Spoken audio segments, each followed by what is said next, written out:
非語言溝通嘅作用，非語言因素在呼喚溝通中扮演着非常重要嘅角色。患者感受和理解的不僅僅是語言所傳達的信息，還包括面部表情、手勢、眼神交流和語氣等非語言暗示。這些非語言因素對患者的心理抒發度和信任度有重大影響，並有助於治療過程中的積極變化。本課程更新要介紹非語言溝通的關鍵要素，幫助學員學習如何與患者建立更牢固的關係。即目光接觸，向患者傳遞興趣和尊重嘅重要方式。眼神交流是非語言溝通中最基本也是最重要嘅元素之一。它不僅僅是一種眼神交流嘅行為，更是一種向患者傳達你在關注你所說的話的有效方式。特別是在醫院環境中，當患者焦慮或恐懼時，護士的眼神交流可以給他們一種安全感和信任感。當病人談論自己的病情或資料時，他們往往希望知道護士對他們感興趣。當護士看着他們並保持目光接觸時，他們會覺得自己的故事對他們很重要。例如，如果病人問為什麼會發生這種情況，護士用眼神交流回答說，讓我和你一起想一想，病人就會確信他們的感受和問題得到了尊重。有效的眼神交流需要一些預防措施。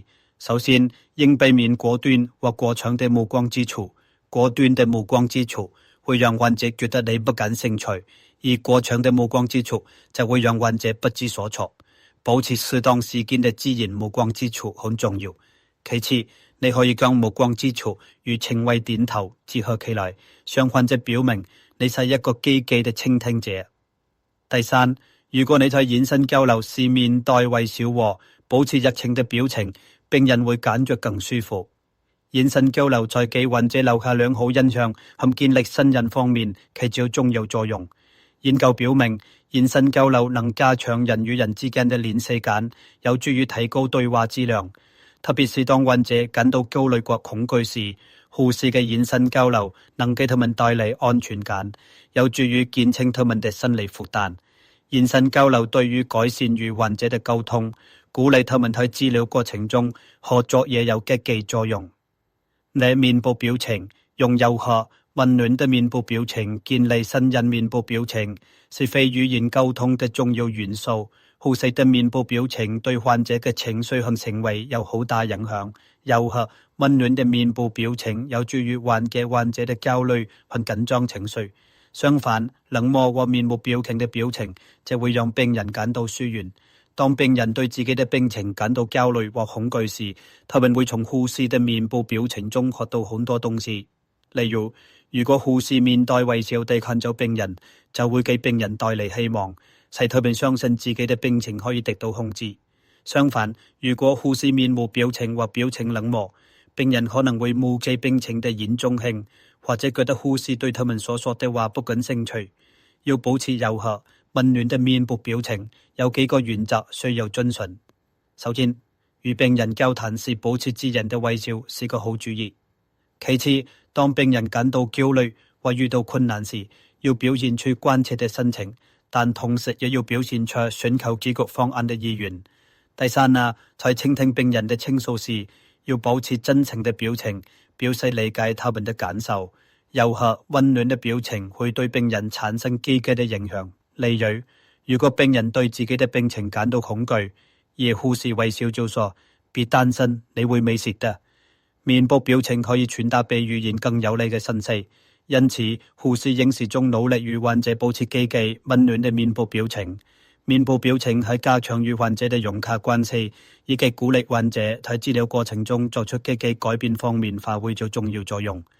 深蹲肢體語言，開放、平易近人，肢體語言喺非語言溝通中起着重要作用，尤其是開放的肢體語言有助於平易近人，可與患者建立信任。肢體語言係明確傳達護士態度和意圖的工具，在與患者的互動中起着重要作用。護士嘅肢體語言可以向患者傳達好多信息，例如交叉雙臂或轉過身軀，可以營造出一種距離感，而將身體轉向患者並靠近患者，就可以讓患者感覺與你交談更舒適。你還可以使用手勢或細微嘅肢體動作嚟吸引患者嘅注意力，或鼓勵患者嘅特定行為。保持開放嘅姿勢需要一啲預防措施。首先，與患者交談時要避免交叉雙臂和交叉雙腿等封閉姿勢。其次，將身體轉向患者，如果可能嘅話，身體略為前傾，即會讓患者感覺更有興趣。第三，你可以用手勢或細微嘅肢體動作嚟吸引病人嘅注意力，或鼓勵他們做出某些行為。例如，如果病人焦慮不安，雙手緊握，護士可以輕輕握住他們的手說：沒關係，有我在。你可以起到很好的安慰作用。例如，當病人講述自己的病情時，如果護士將身體轉向病人，並靠近病人，就會讓病人感到自己的故事好重要，並得到了認真對待。身體語言對於促進互動和鼓勵病人在治療過程中合作也有積極影響。身體語言不僅僅是一個動作，它還是與病人建立融洽關係的重要工具。18. 語調和節奏，用平靜、清晰的聲音傳遞，保證平靜、清晰的聲音在幫助患者感到安心方面發揮着重要作用。能說話的語調和語速會對患者的情緒和行為產生最大影響，尤其是對焦慮或恐懼的患者，更能起到安慰作用。當病人對自己的病情感到焦慮或恐懼時，他們會從護士說話嘅語氣和語速中學到好多東西。例如，如果護士用平靜、舒緩的聲音說：你這次感覺好多了，病人可能會感到放心，認為自己的病情正在好轉。相反，如果護士說話匆忙或聲音過大，病人可能會感到更加焦慮。要保持平靜清晰的聲音，有幾個原則需要遵循。第一，與病人交談時，語速不能過快，也不能過慢。第二，最好控制音量，幫助病人集中注意力。第三，當病人焦慮或掙扎時，用平靜柔和的聲音說話，表示你理解他們的感受。平靜清晰的聲音有助於安撫病人，減輕他們的心理負擔。例如，如果病人突然感到疼痛而焦慮不安，護士可以用平靜的聲音說：你現在哪裡感到不舒服？讓我嚟幫你。患者可能會感到焦慮情緒有所緩解。語氣和語速對患者互動和鼓勵患者配合治療過程也有積極影響。你說話的語調和語速會加強你與病人之間的關係，並在治療過程中發揮重要作用。結論：非語言溝通的重要性。非語言溝通在塑造互換關係和建立信任方面發揮咗重要作用。目光接觸、面部表情、手勢、語氣和節奏都會以不同的方式影響患者。他們可以幫助護士提高患者的舒適度，並激發患者在護理方面的積極變化。仔細觀察和利用非語言元素，對加強與患者的關係至關重要。例如，眼神交流能傳達興趣和尊重，面部表情能表示你理解病人的感受，肢體語言能讓你更平易近人，而你說話嘅語氣和節奏就能緩解焦慮並提供保證。呢啲非語言元素相輔相成，使護士與患者之間的溝通更加有效。尤其是在醫院這樣緊張的環境中，患者很可能會對自己的病情感到焦慮或恐懼。這時，護士的非語言溝通就成了一種工具，能給病人帶來極大的安慰和安撫。例如，如果護士用溫暖的微笑和平靜的聲音與病人交談，病人可能會覺得自己並不孤單，從而獲得一種心理安全感。此外，適當嘅眼神交流和開放嘅姿態會讓病人感到自己被傾聽，從而鼓勵他們更多地參與護理過程。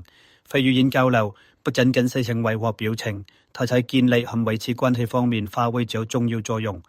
護士可以通過非語言表達對患者感受嘅理解和尊重，加深與患者的關係。在此過程中，重要嘅是要認識到護士嘅一個小動作或面部表情，都可能對患者的康復過程產生積極影響。通過本課程，學員將更深入地了解非語言溝通嘅重要性，並能夠將其應用於實際工作中，使護士能夠加強與患者嘅關係，最大限度地發揮治癒能力。非語言溝通不僅係一種技能，也是以患者為中心的護理的重要組成部分。護士應喺日常工作中密切關注非語言因素，努力為患者提供最佳護理。總之，非語言溝通是無患互動的重要組成部分，它能使護士增加患者的生理舒適感，建立信任，並在護理過程中產生積極的變化。本課程旨在幫助學員系統學習非語言溝通的各種要素，並在實踐中有效運用，從而進一步加強互患關係，提高治療成功的可能性。